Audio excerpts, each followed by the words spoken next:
Hello, and welcome to Monumental, where we sit down with entrepreneurs, leaders, visionaries, and big thinkers making monumental change. Here's your host, Evan Holiday.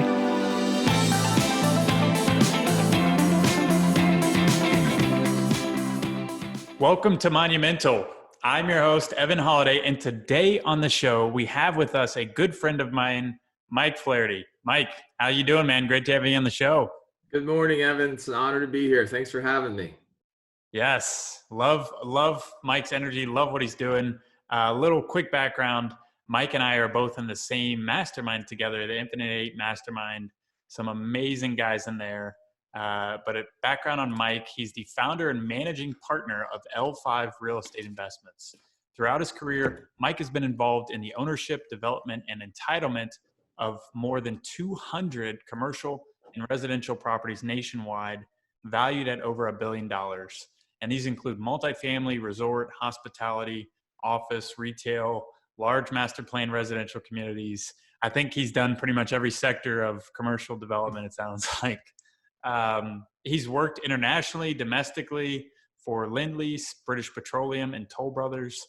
I'm interested to hear about that experience and his passion for multifamily investment performance is based on his niche for detailed due diligence, market analysis, and acquisition of value-add opportunities. Mike, with that, let's just dive right in and go into a little bit of your background and how you got into real estate. Gosh, how did I get into real estate? It really came out of college. Actually, it came before college. As a kid, I always would look at land and say, hey, Dad, what can we build there? I always had an eye for, or at least I thought I had an eye for envisioning what could be built in certain areas. Primarily on the residential side, I would picture a house here or a house there, and I didn't know anything about anything at that point in time, let alone how to entitle things and build things and make money from real estate. I have a civil engineering degree from Villanova in Philadelphia, and that really started it. Fantastic academic institution, great network, and I was able to get a fantastic job with a young, growth-oriented civil engineering firm in the Northeast out of Philadelphia that managed a ton of real estate development for a lot of big Fortune 500 developers from Washington, D.C. up through Boston. And we managed all of the oil companies working, ExxonMobil, Amoco, McDonald's, KFC, Taco Bell, Walgreens, Walmart, Home Depot, you name it. And at a very young age, I was thrown into, providing professional testimony at planning commissions and city council meetings and battling angry neighborhood groups who didn't want a lot of what you're going through. Yeah, right? I know how that goes. We had all of our, like we were talking earlier, we had all of our rendering boards, and we would go present at the planning commission and go back to the office and be prepared for the next day's hearing. And it was a baptism into, a certain aspect of real estate that I really loved. To this day, I'm very involved with that group. I brought a lot of people into that organization that are still there. Two of my big investors are still part of that engineering firm. And that's really where it started. That was all commercial development at the time, and then I transitioned to residential after. When you were at Villanova, and even prior to that, with your fascination of land and what could go there, a side note, that's similar to actually how I got started. I would want to build sports facilities, and I designed a store that sold all chess merchandise because I was obsessed with chess at the time. But it was same thing, similar kind of start to it. How did that passion when you were younger, segue into civil engineering? I think it's just with engineering, building, real estate, it's all tangible, right? Everybody can relate to seeing something go up in their backyard or on the piece of land they grew up next to forever. And everyone can relate to a new home or a new shopping center. So I think that was part of it for me. It just was something tangible that I could understand, and I thought I could make an impact on. But my niche really started with that first job because I love doing these what we call SIR, site investigation reports. Um, I wasn't passionate about doing grading reports and stormwater management design, but I love doing these site investigation reports and understanding, hey, what could be done at Yeah. this specific property? What was permitted? What was not? What was the process? How could it be laid out? What were the pros? What were the cons? What were the big challenges? And I think that start was just a fantastic foundation for everything I've done since then, because it all relates to different aspects of real estate, different classes of real estate. And I've always been a big believer that, a smart, prudent investment opportunity that can create, fantastic return for you and your investors really starts with good, thorough due diligence and asking the right questions. So walk us through how you segued from the civil engineering side over to, you said you started off in residential development, right? It was mostly commercial. Okay. But as I said, I used to see land and build homes, so I wanted to get into residential. So after a couple years, I always wanted to work for Toll Brothers. Toll Brothers still is the Yeah. largest luxury home builder in the United States. I was fortunate to be in Philadelphia at the time. I originally grew up in Washington, D.C. area in Maryland, and their headquarters were in Philadelphia. So it was a great place to be at a young age, call it, 25, 24. They throw you into the mix as a project manager very quickly, and you're responsible for everything. Entitlements, construction, profit and loss, sales, marketing. So it's really baptism by fire, and for a lot of people, there's no better way to learn that. So you were put in charge of finding and developing a new residential subdivision for Toll Brothers? It wasn't really finding; they had their own Okay. acquisition people. Got it. But you're involved a little bit with that. They put you involved a little bit of everything, or engaged with a little bit of everything. But for the most part, it was building out, a current subdivision, and some of the properties I was involved with, or had anywhere from 1,000 to 2,000 homes, golf course development. So Wow. within like 2 years, I was involved with, call it 2,000 to 3,000. Wow. This luxury single family home. So I got a great feel for the residential development. It's so much of it, I realized that's just not what I wanted to do. Right. Yeah, That's the value in life is understanding, when to go right and when to go left and why. And it was a phenomenal opportunity. And I just learned, hey, I didn't want to do residential anymore. So I went back to commercial, and I worked in New York City for, at the time, they were the largest fee developer in the world. It was a joint venture between Bovis, which was one of the world's largest construction management companies out of London, and then Lend Lease, which was one of the world's largest REITs out of Australia.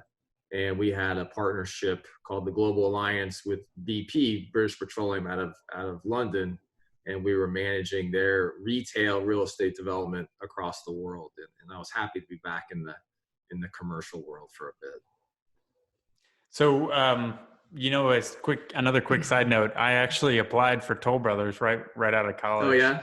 Because it's the same thing. I was like, these guys are the go-to name in development for decades and, generations. And so same thing. I was like, I want to learn from somebody that's really knows what they're doing and can be like my MBA in real estate. It didn't end up working out, but I'm fortunate the way my path ended up. But yeah, it's powerful to really learn from those who have gone before you and kind of done what you want to do. And it literally turns decades into days on your path towards learning that craft and becoming an expert in that craft. Evan, don't feel bad. I wanted to get a job there right out of college, and they didn't accept my resume. I didn't have the right background, so it took me a while to get there. Then I finally got there, and I realized, hey, this isn't really what I want to do. But Yeah.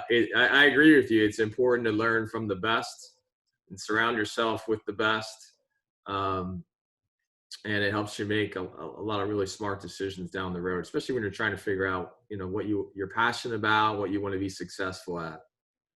So when you were at the Bovis Lend Lease partnership, and you were at Toll Brothers, what do you think were some of the biggest things that imparted on you and your decision making going forward?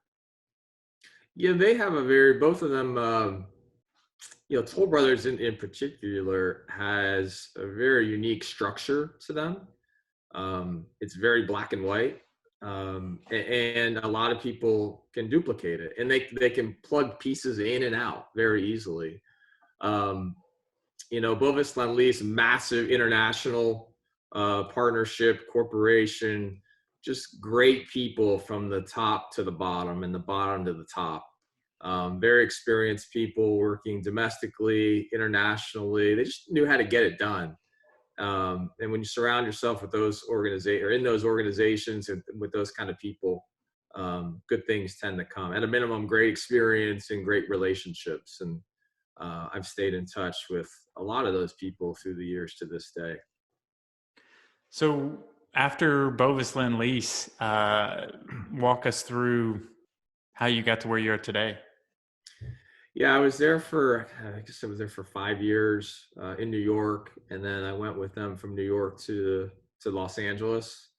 And all along, I kind of knew that's not what I wanted to do.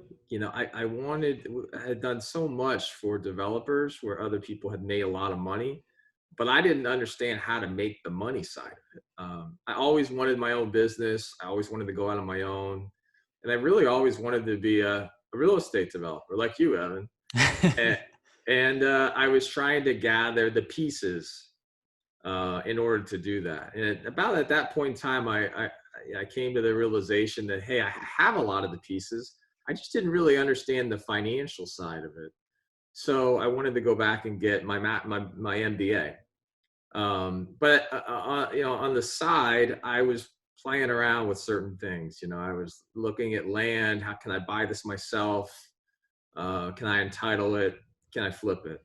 I was going to certain conferences, listening to certain gurus about how to do this, how to do that. So the entrepreneur in me was kind of being born in my head. Yeah. As I was trying to take the next step. But again, I'm an engineer by trade, so I need to take that next step before I jump.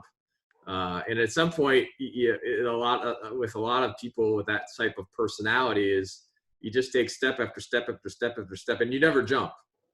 But fortunately for me, that wasn't the case. So in Los Angeles, while I was working for them, I went back and got my master's at USC.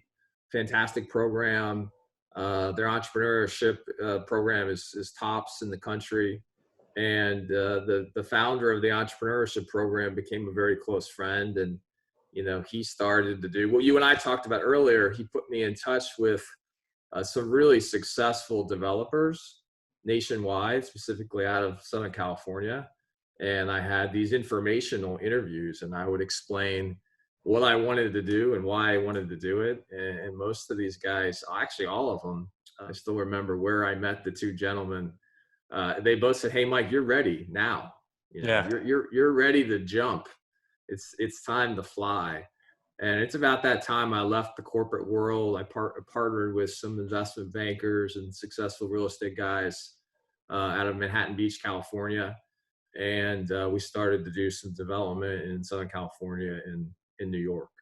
And that's about the time, a couple of years later, that's when 2008 hit, and everything got turned upside down, and it was ready to go on the attack and understand what was next coming out of, for me, the worst recession of our generation.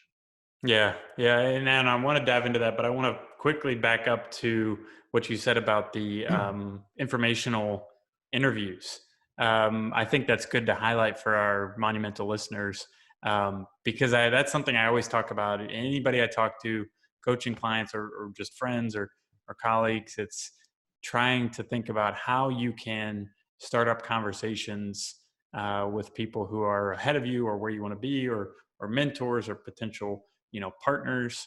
And it is so powerful to find a way to have those conversations, even if it's, 15 minutes, 30 minutes, an hour, a couple different phone calls.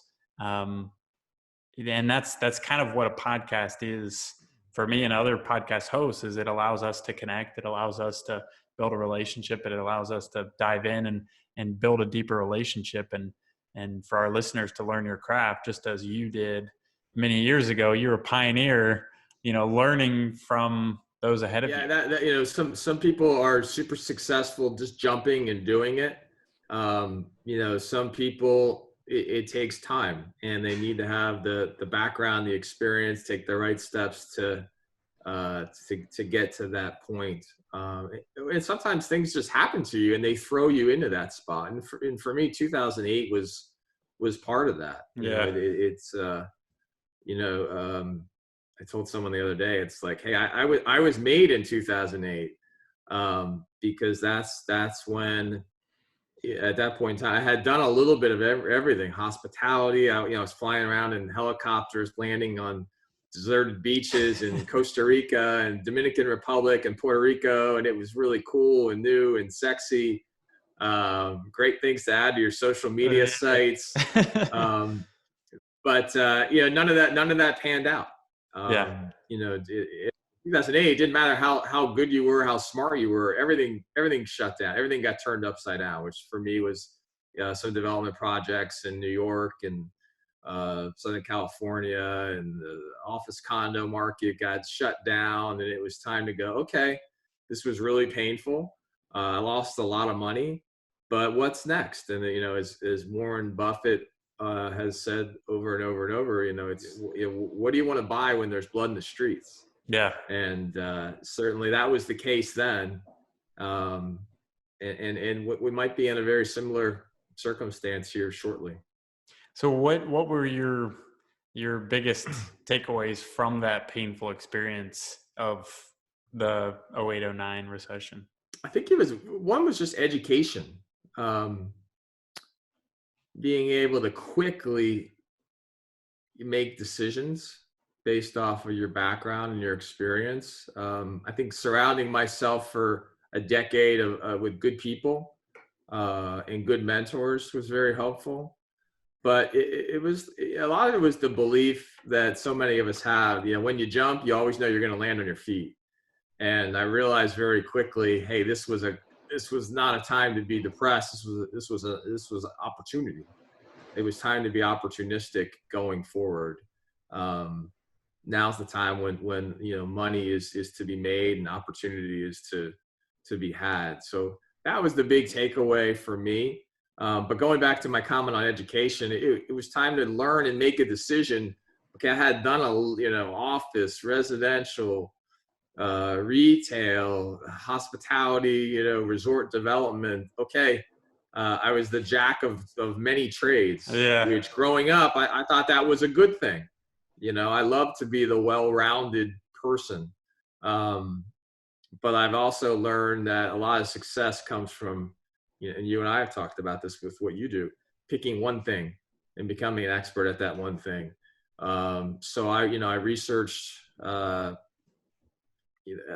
went and listened to a number of gurus speak on their trade, in 2008, 2009, and I remember going to see one guy talk about, I think it was industrial. And I said, hey, Bob, can I buy you a cup of coffee afterwards? So we sat down for a cup of coffee, and I said, hey, Bob, are you doing industrial now? And he looks over his head and goes, I'm buying apartments. And I said, apartments? I'm not interested in apartments. So, coming out of the recession, apartments wasn't really what I was looking to do. I had owned some small apartments here and there and didn't have the greatest experience with it. But the more I learned and talked with others about what was the next trend, what was the next opportunity coming out of the Great Recession. For many, including myself, it was apartments.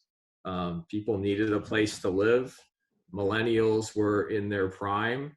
No one was buying homes, and it was a great time to jump into a new asset class, a new industry that I really believed in. I was looking to create a sustainable real estate business model, which is hard to say in real estate. But the beauty of apartments is they historically do very well when times are good. And compared to a lot of other investments, they do pretty well and they survive pretty well through the downturns. So coming out of 08, 09, how soon was it before you made that first purchase and formed that the company to make that happen?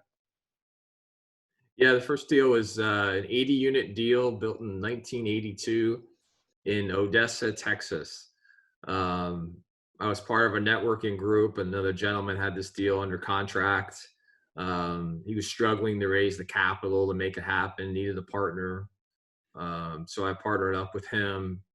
About 2 weeks before closing, I found out that, most of the money he said he had raised didn't come to fruition. So I had to go round up someone else to help last minute, bring in the last $500,000 or $800,000. And we were able to get that first deal closed. And the second deal I closed was a 232-unit deal right across the street. So, it really started, one deal at a time, climbing out of 2009. Yeah, I remember you telling me that previously when we were talking is, really taking the mindset of, as you're building momentum, just focus on that first deal and building one deal at a time. And then the momentum will grow to where, you can build the machine to be doing like you did last year. What would you say was 175 million you did last year? Yeah. And it was only 3 deals, but they were bigger deals. But you're exactly right. I remember speaking to some groups, 5-6 years ago, and they're like, how did you do it? What's your story? And nothing's changed. It's doing the right thing, surrounding yourself with the right people, and taking care of your investors. And when you do that, tying back to what we said earlier, when you do that with good due diligence, people notice it. They understand that you're fact oriented, and you do the right homework up front, and you're there to protect their dollars. And that's a trait, a characteristic that investors follow. They want to stay with you when they know that you're looking out for them first. But it starts really one deal at a time. And like I said, 2009 was one deal. 2010 was one deal. The next year was 2 deals. The next year was 1 deal. So, it's 4 or 5 years of doing 1 or 2 deals. And the reality of it is, good deals are really hard to find, especially when you're starting doing something you hadn't done before, and you don't have a following, and you can't raise capital, and you don't know a lot of investors. It just takes time. Like anything in life, nothing happens overnight. Yeah. It's borderline impossible to be successful overnight or 1 year or retire wealthy. It takes a lot of time. It takes track record. Yeah. I would say trust and track record is the most important thing in my business. And then that momentum, what you just said, then it starts to really pick up. Suddenly, you start from raising 500,000 to $1 million, and suddenly you're raising 5 million to 10 million to 15 million. Suddenly you're doing, instead of 2 or 3 deals a year, you're doing 4 deals a year, or 5 deals a year, 6 deals a year. And the reality of it is, when you're trying to do the right thing for your investor, it's okay if you have a year you don't do anything. And if you have to do 1 great deal a year, great. If you do 0, no problem. If you do 5 or 6, great. And for us, that's what it's really been all about. And as I said, I've got a great team. I've got a great partner. that raises capital alongside of me, and we invest our personal dollars alongside of each other. We're both signing off on all the lender carve outs together. And it's it's a process that starts with hard work and trust and confidence, and over a period of time, you're able to create a nice track record of success. What, speaking of your partnership and your group with L5, can you walk us through your thought process behind forming a partnership, and then also segueing that into building out your team to what it is today? When you say a partnership, what exactly? A partnership to buy a property, or what exactly? Forming companies together, partnering within L5. Gotcha. Yeah, I think for a lot of new people starting off, you always hear horror stories about partnerships. There's pros and cons. You probably hear more bad things about partnerships than good things about partnerships. So um, I think finding the right group and the right person is really important. Um, Doing your due diligence, just like on a real estate deal, you have to do it on your partner. And if they're uncomfortable with that, it's a red flag right off the bat. A good partner understands that, hey, they need to understand your pros and cons and vice versa. Your successes, your failures, vice versa. I'm surprised through the years how many people have never done a background check on me. I recommend everyone do a background check on your partner. Not everyone is who they say they are. A lot of people say, hey, we close this and we close that, and they're a guru and they're speaking on podcasts and they're up on stage, and everyone, they're creating all this energy, right? There is suddenly an industry expert and everyone wants to partner with them. But back to the basics, it doesn't matter who they are. Do a background check. Track record. Okay, we closed, 2,000 deals, 10,000 deals, whatever. Can I see your track record on what you've done? Not on what you've closed, but how you've performed for your people, your investors. What did you project versus how did you do? That's a great way to really understand, who you're getting into bed with. Yeah, that's a great point. And I completely agree with background check. I think that's, I've heard time and again from my mentors, and from working with other groups and seeing firsthand what good and bad partnerships look like. It's do your homework before you get in bed with somebody. I mean, you're marrying somebody for potentially a very long time, and you're sharing a lot with that person. So make sure you're on the same page and going in the same direction and share the same core values. Yep. And it's the same thing with our investors and any investors. When you bring on an investor or you invest with someone, you're a partner. At least that's how we look at an investor. Not everyone looks at investors as partners. We certainly look at them because we're invested right alongside of them and vice versa. But a lot of investors, you got to ask those questions. A lot of people can talk the talk, not a lot can walk the walk. And don't be afraid to ask, for their track record. And if they hem and they haw and they can't provide it, it's probably not who you want to be working with. I know with us, and we don't often get asked for it, but we encourage people, hey, please look at our one-page track record of every deal we've closed over a decade. Here are the returns on every deal we've closed. Here's a list of references who are investors that have been in 10 to 20 deals with us. They've seen the good, the bad, and the ugly. Unfortunately, there hasn't been any bad and ugly. But being able to confirm, I keep saying the word trust and track record. It's a very important, powerful term in our business when it comes to partnership and investors. And so segueing that into what's going on right now, focusing in on that trust and track record, how are you looking at what's going on with COVID-19 and how you can leverage that trust and track record that you all have, you've built up over the last decade, to kind of segue into what could be potential opportunity going forward? Well, I think right now it's really time to pause and assess. There's so much volatility out there. Um, it's slowed down a little bit, thank God, but you don't know what's going to happen within the next hour, let alone tomorrow or next week. Um, when do states get back to work? When does the light switch get turned back on? What's the long-term impact to the service industry? God, we're listening to different economics speak all day long. There's no consistency there. No one's really sure. And I think that's the honest answer, is just to say, hey, we're not sure what May is going to bring. Let's focus on that first. We're not sure what June is going to bring.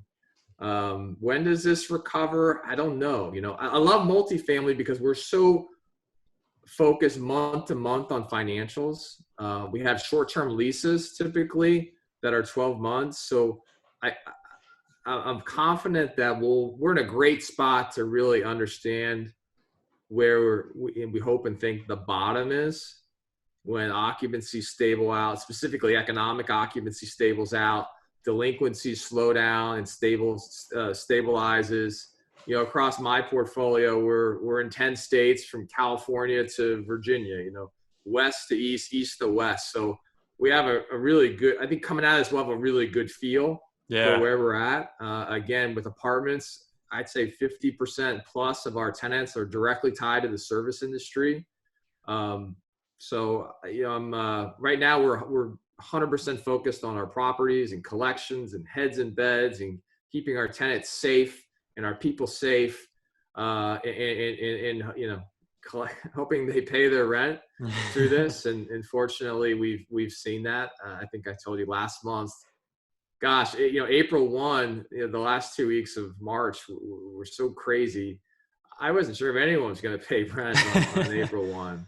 As of yesterday, this week, we were at about 94.4% collections, which certainly is lower than our average, which is typically 98 to 99% at this time of the month. But compared to where we thought we might be, it was a pretty good month. May, on the other hand, I think will be worse. How much worse? I just don't know. This is the time where, you don't have to predict anything. It's really taking it one step at a time. But I think May will be a lot better than what we thought it could be. Unemployment checks are coming. Stimulus checks are coming. April, if it's an indicator, was a lot better than we expected. But coming out of this, I'm excited. I mean, I think we're going to find some wonderful opportunities when it ties back to trust and track record. We have a great following of investors. I had 3 calls this morning with investors that say, hey, when's the time to get back in, Mike? Yeah. What do you have that we can invest in now? Because they certainly don't, we're sitting on dollars and they don't want to put it in the market. And they understand that what we do is a very smart, stable place to put your money. With multifamily, it's not about hitting home runs. It's not about hitting triples either. It's about hitting smart singles and doubles, and with good due diligence, good people, good locations that are surrounded by employment centers, good retail jobs, mass transit. Those are really smart things to invest in with a long-term mindset, whether it's now or in 6 months. But we certainly believe that as we recover out of this, we'll be in a great spot to acquire some really strong opportunities. Yeah, and I want to touch on kind of a theme I've heard from you today, and then also from us talking previously, is you really take what you do to heart, and you're really a good steward of other people's capital, and you treat your investors as partners, and you ask those open, smart questions, and you're doing your homework on the front end, because you don't want to make an investment that's not a sound, highly thought through investment. And I think that's gotten you to where you are today, and it's going to lead to even more opportunity out of this because of your, hitting on it again, your trust and your track record. I think if it all comes back to what they've said, others have said, is just comes down to the name you have on your back that's all you have. And so you have to protect that, and you have to respect the power that carries in the momentum that can help you build for finding future deals and building the life of impact and the wealth for your family and your company and your impact in the end. Yeah. All you die with is your reputation. It takes a long time to build it. You can lose it in a day. Yeah.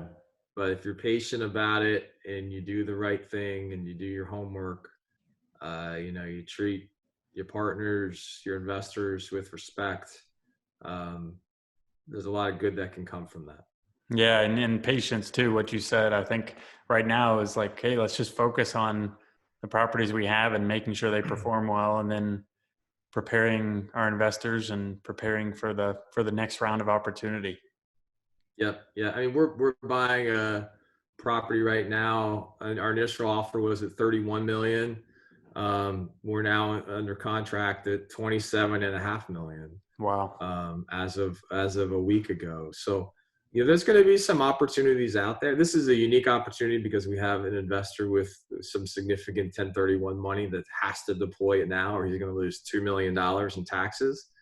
So it's definitely a little bit out of our box from a timing standpoint, but there'll be some opportunities out there. We're starting to see them. And cap rates, I think for those of you that understand cap rates, it's very important you stay in front of your people, your brokerage community. What's happening with deals right now? Are they falling out of contract, and why? Are they closing? If they are closing, at what cap rates and what price per unit, price per pound are they closing? To really understand what's a good deal and what's a deal a broker is just selling to you over the next 6 months. I think it's going to be really important for people. Yeah. And I think what you touched on too is, understanding all of what's going on, and also understanding that right now we're walking through a acquisition right now as well. And you have a lot more leverage or a lot more ability to say, hey, I have all the time in the world. I don't need to close on this right now. But use the situation to your advantage to say, hey, I can either be patient, or I can try to see if I can get better terms to make sure we protect ourselves. There's no doubt about it. I mean, before this started, we were, there was hard money everywhere. We couldn't get in the best and final without $250,000 to $500,000 of hard money. A financing contingency. When I started the business, who would buy anything without a financing contingency? Yeah. Over the last year, you weren't competitive if you included a financing contingency. Don't even submit your offer. Yeah. Which is crazy. Those are telling signs that we're at the end of a really good run. A frothy market. I used to say we're in the 18th inning of a 9-inning baseball game. We're in the extra innings here. And who knows, it could last another 5 innings. But I think we've finally seen that come to an end. And to your point, things have changed, right? Hard money's out the door. You have to have a financing contingency.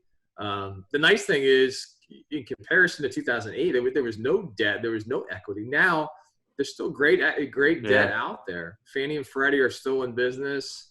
Interest rates are still low. Certainly things have changed with how you underwrite with regard to higher reserves, higher debt coverage ratios, lower leverages, but it's still out there. They still believe in multifamily. And it's a lot better spot to be in, but you still need your financing contingency. You need to do your homework, and you don't want to be locked into a loan that could change within the next 30 to 60 days because of all the volatility that we're seeing, and we just don't quite understand yet. Yeah. And I think that segues into what another thing I wanted us to dive into was, surrounding ourselves by others and learning from others, and both of us being in the Infinite 8 Mastermind. I wanted to get your take on what that experience has been like for you, and how that's impacted your decision making and so on and so forth. Yeah, I haven't done anything like this before. I've been out of the networking circle for feels like a long, long time. I got 3 little kids at home in lockdown with me here, and that's been our focus over the last 5 years. So for me, we talked before about surrounding yourself with good people and networking, and for me, this is really what it's been, Evan, is getting out and sharing thoughts, ideas, business, social, with some really successful people such as yourself, and only good things can come with surrounding yourself with those kind of people. So I think through this coronavirus time period, for me, it's been a lot of fun. Yeah. I love just surrounding myself with smart people. Intellectually, it keeps your brain moving, thinking. And then personally, I mean, hey, I wouldn't be on this call with you. I wouldn't have gotten to know you. I mean, you and Tyler are great. I mean, you're in a very similar spot to where I was 10 years ago in the last recession. And it's just great, like I explained to you earlier when I said education brought me out of 2008. It's the same thing with this mastermind group. You're learning from others. What are they seeing? What are they thinking? What are they doing? Health-wise, family-wise, Yeah. dollar-wise, from an investment standpoint. And I've really enjoyed it. I think there's a lot of only positive growth that can come from it. Yeah, same here. I've never been in a formal mastermind like this before. And it's been a game changer just because we can share so much. It's almost like you get an open book to other successful people's way of going about life and business and relationships and happiness and health and wealth. So it's really cool that we get to share that and also share the journey together. Because especially when we started the mastermind, it was a couple months ago, before any of COVID-19. And so now we get to go through this unique, interesting, weird, experience together, and hopefully come out much further ahead and having learned a lot more because we're sharing that experience. Yeah. And I'm a big believer in following the success of others, not trying to reinvent the wheel. So Yeah. and I think that ties to our mastermind group, where it's not a bunch of guys just, brainstorming. We have someone that's really put it together, which is Trevor McGregor, one of the top executive coaches in the world, really, who's done this before. That's really leading us through the right steps from self-growth Yeah. to some hopefully making some smart business decisions together as a team. We made a huge donation Yeah.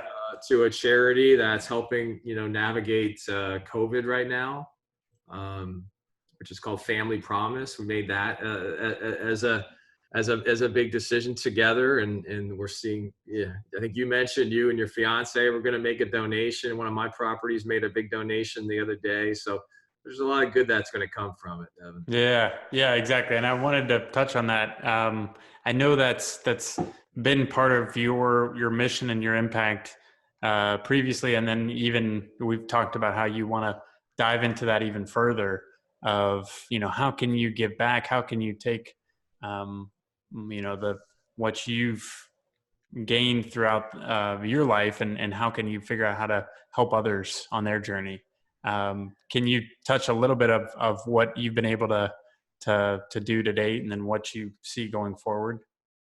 Yeah, I mean, this past month has been a great opportunity for me to do some thinking. I always find that I'm at my best when I have time to do my thinking. A lot of times that's when I'm on a plane across the country, Yeah. where you have time to take your head out of the sandbox a bit. But my focus really lately has been building my family foundation and trying to figure out how to give back, make an impact, leave a legacy, get my family involved with making some very impactful decisions.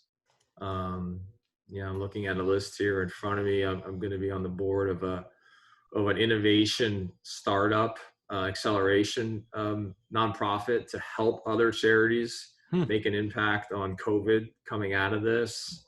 We're brainstorming about building homes for the less fortunate in different countries, building computer labs for schools domestically, internationally, establishing a micro loan fund for third world entrepreneurs. So it's really disasters like this that sometimes put us in a position to make some powerful decisions on how to help others short term, long term.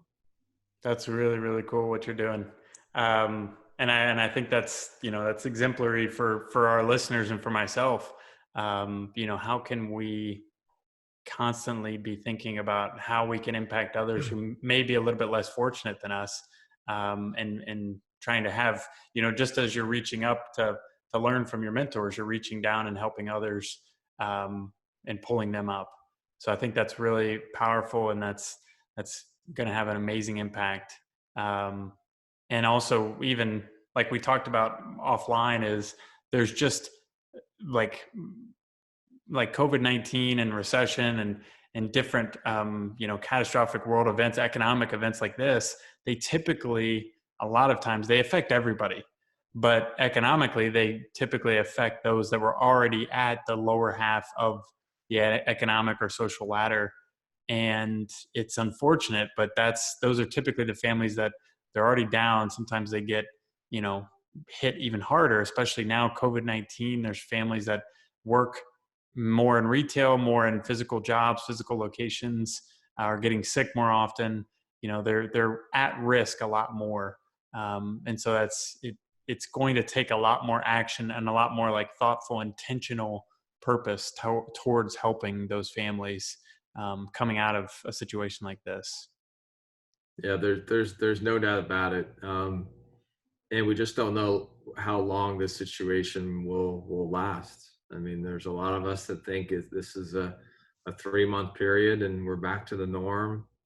There's a number of folks that say, hey, third quarter, fourth quarter of this year is going to be fantastic. The market will have fully recovered. It'll be back to business as usual. And then, as we continue to learn about the overall, secondary, tertiary impacts of COVID, this could put us in a position of recovery for years. Yeah. With jobs and unemployment, inflation is a significant concern. I mean, I've heard a couple economists, compare our recovery to Japan. For a long period of time. So we'll see. I think it's too early to really tell. It's just important we keep talking and educating ourselves and trying to help others and make some good decisions as we learn more day by day here. Yes, and making that monumental impact. I love it. Love it. So one last question before we dive into our monumental questions. I wanted to ask you something kind of off the beaten path, but I'm just curious, what is your favorite or most enjoyed investment that you've made outside of real estate? I don't have a lot of investments outside of real estate. I have a good friend who's one of my investors, very successful investment banker, and he gave me a hard time the other day saying I'm not diversified enough, but I'd rather be diversified within something I know and understand than not. And I'll take the downside that comes with that. And I don't think the downside is really that bad when it comes to multifamily compared to some other industries, as I said. But for me, the most interesting really has been my investment in Facebook. I'm very good friends with the founder of an independent financial advisory firm in Los Angeles. He manages my money, my family's money. His group invests anywhere from $2 to $4 million in each of our real estate deals.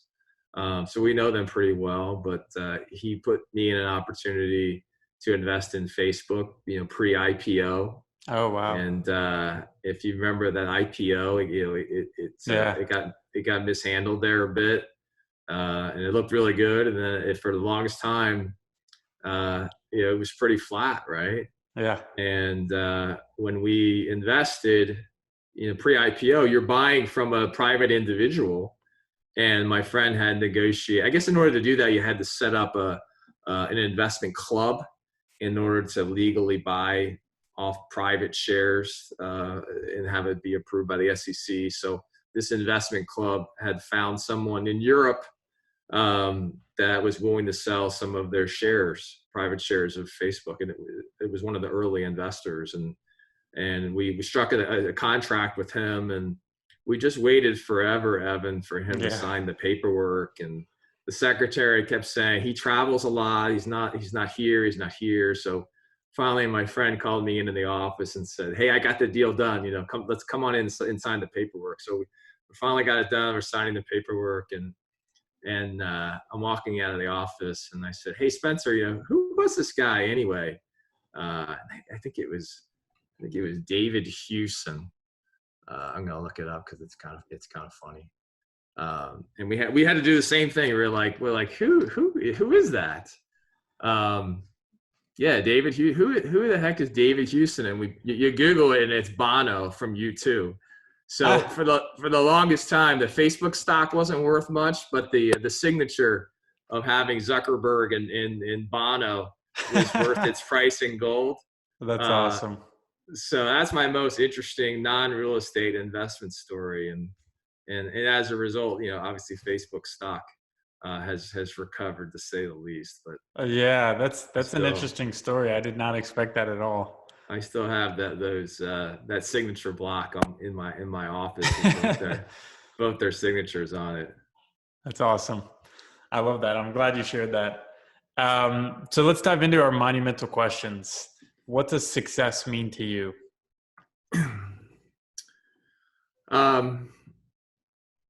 Well, I think success means something I touched on earlier.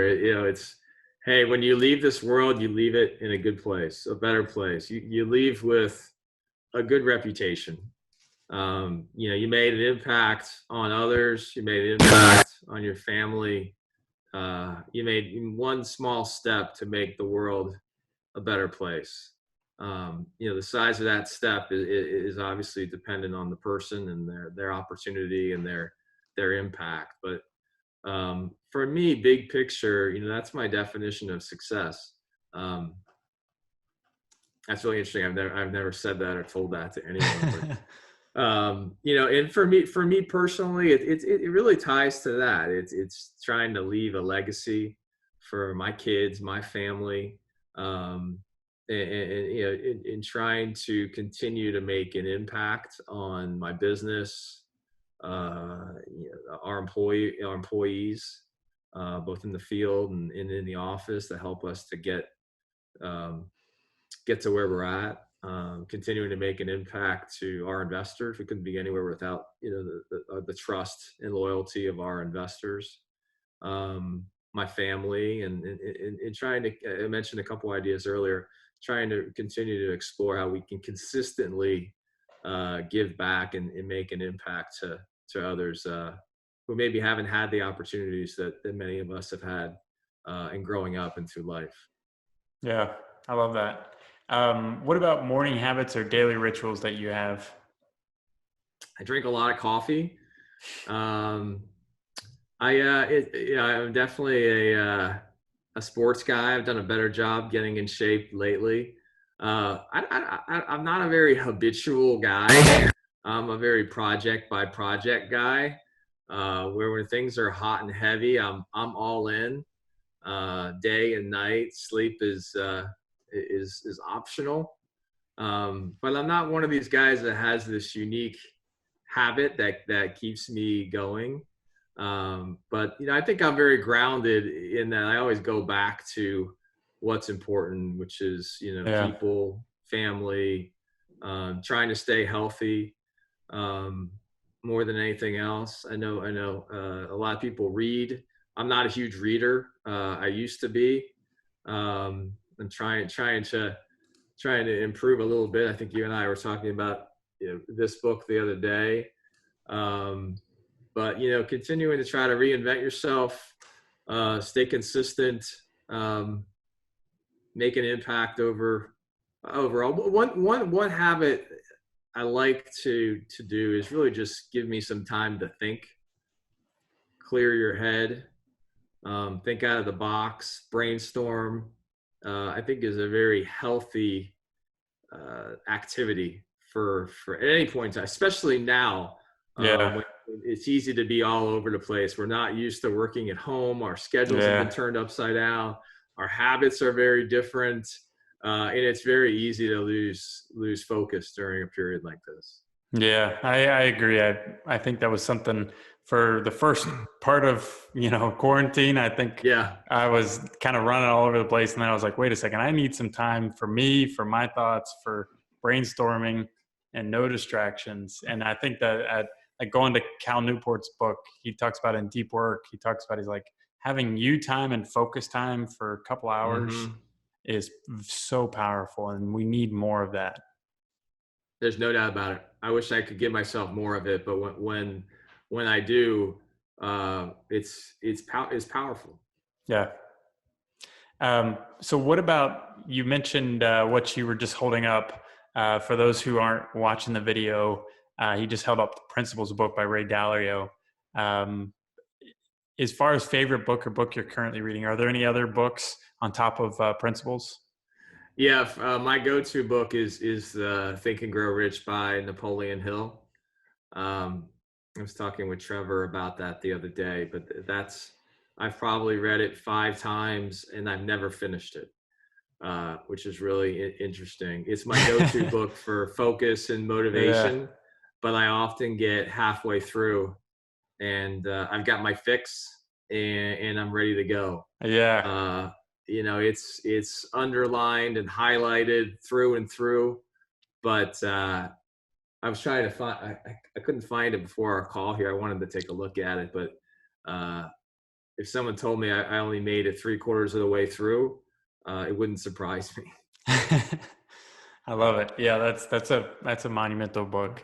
Well, in wrapping up, first off, I want to say thank you, Mike, for phenomenal interview, phenomenal stories, sharing your stories, sharing your ups and downs and lessons learned, and really getting to dive into how to, have impact and find the opportunity coming out of COVID-19. So I appreciate you for that.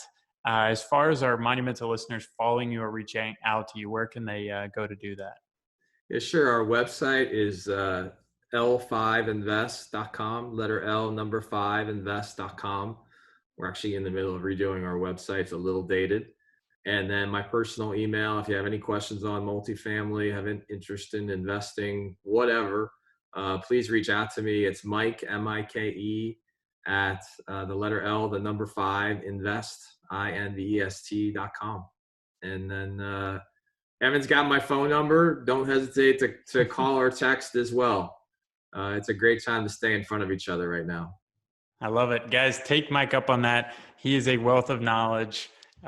He's somebody I've already learned a lot from in our friendship, and I appreciate everything you're doing, Mike. And Monumental listeners, if you are listening right now, please go rate, subscribe, review this episode on iTunes or wherever you're listening. That helps us grow our Monumental community. And on top of that, if you enjoyed today's episode with Mike and myself, make sure to share it on social media, tag both of us, let us know you're listening. And guys, with that, have a monumental day.